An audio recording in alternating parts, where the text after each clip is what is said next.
Welcome back to Primetime News, and a special welcome once again if you're watching online at onespotmedia.com.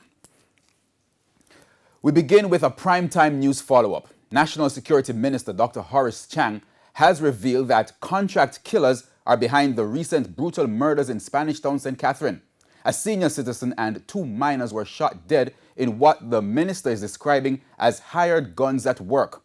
But even with that concern, the minister is also warning Jamaicans to increase vigilance of their possessions amidst a projected spike in accusatory crimes such as robberies going into December. We have more in this report.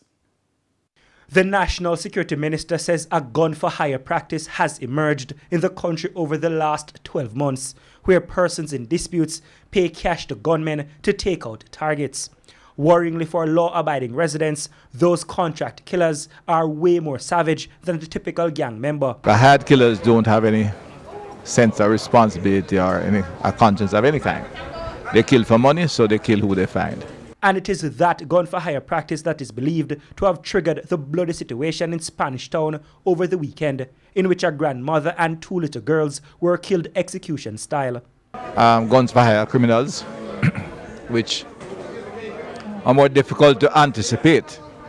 Certainly the technocrats, the analysts have been applying themselves now to look at individual killings and see where they're coming from, what the impact is, and therefore who may retaliate, and those that may generate not only retaliation by gangs, but in fact result in individuals hiring individuals. So you find that somebody's husband or brother or sister is attacked, you have to then look at that person's background and see if they're the kind of person who will find the individual killers.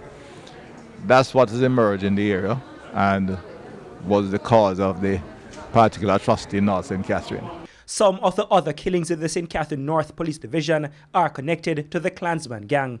Over 50 members of that gang have been either imprisoned or killed in combat with the security forces. The removal of those elements has created a scramble for positions and spoils in the gang. One of the impact of that is that when you take out leadership, the younger members in the big gang like that scatter and create more problems. And that's the phase you're in now in St. Catherine, and that we have to deal with. And this police are taking specific action to interrupt and apprehend more of these individuals. But even amidst the killings, the National Security Minister is trying to reassure Jamaicans. He explained that the security forces have adjusted their operations to deal with the changing crimes in the country. Dr. Chang also urged persons to be on the guard as the Christmas period approaches. He said criminals are seeking additional means, such as robberies, to obtain cash as their drug runnings continue to take a hit. Dwayne Anderson, TVJ News.